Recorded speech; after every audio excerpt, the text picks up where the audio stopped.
So yan mga tol, unti-unti na siyang pumupurma yung ating DIY na reverse gear. Yun, pinaka transmission niya ito mga tol. Yun, unti-unti na siyang pumupurma. Ito yung nagdadala sa kanya ng atras abante. Pag itinulak siya dito, atras yan. Kapag dito naman siya, bumalik naman siya sa gusto niya, kaya abante naman siya. Medyo ano pa nga lang, hindi pa siya naka fix. Yan.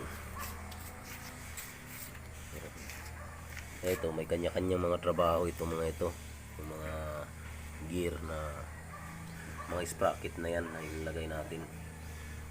Doon, mayroon pang sprocket doon na dalawa pa yung nandun, yung isa.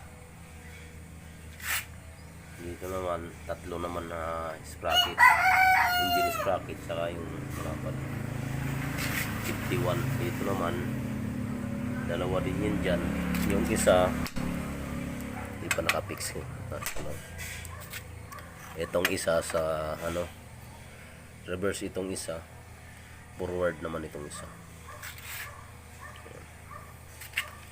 Tapos ito alalay lang ito para sa reverse. Ito, so yan, ayun yung ating 4 wheels, DIY na 4 wheels.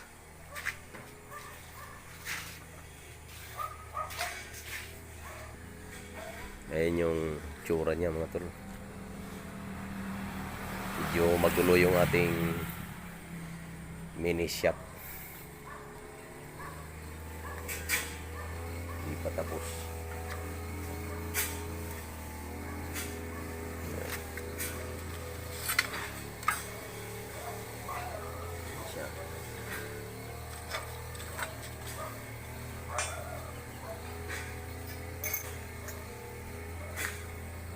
Yung ating manibela, ayun, yung front swing arm,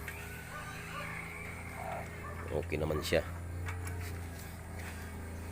Ayan mga tol, malaki yung ating nilagay dito na mga bracket.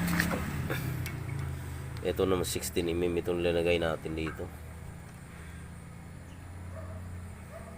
Ayan, tapos 12mm na bolt. Ayan, malambot lang siya mga tol.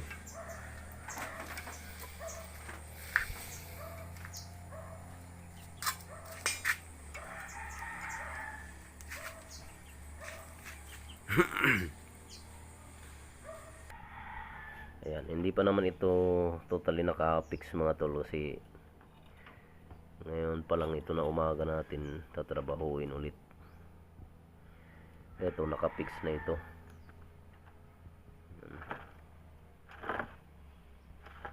Pero itong nandito hindi pa ito naka-fix.